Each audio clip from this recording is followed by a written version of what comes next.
As incredible as it may seem, there will be a time, and it may be closer than you think, when we live on other worlds. The Moon, Mars, and in the space between.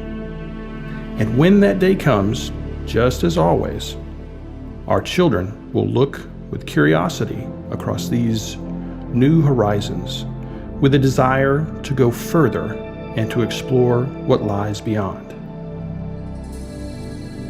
But beyond Mars, the distances between worlds grow immensely, even within our own solar system, and become truly vast in between stars.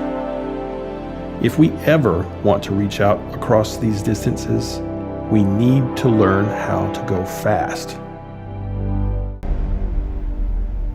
Using our current knowledge of physics and engineering, we could build nuclear locomotives to take humans to all the worlds in our solar system.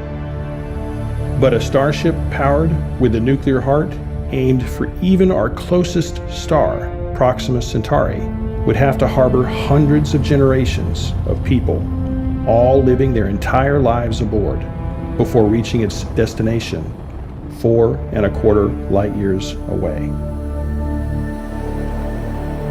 It would take 2 years just to reach the orbit of Saturn, and another 2,000 years to reach Proxima Centauri.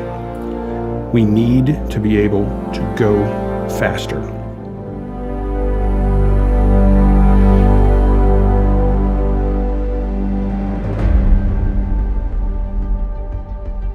With our current knowledge of physics, but with engineering we have yet to develop, we can imagine a propulsion system with the sun for a heart, a fusion engine that could accelerate a starship up to 5% of the speed of light.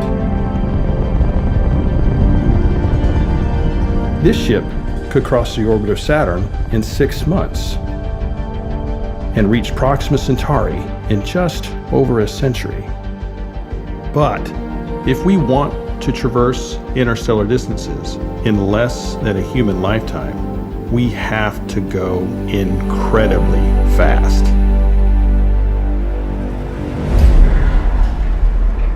The universe has shown us that this can be done by altering the scale of space itself.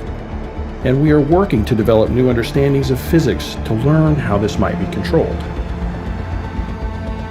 If we could construct a starship with a propulsion system that decreases space in front of it and expands space behind it, this ship could cross enormous distances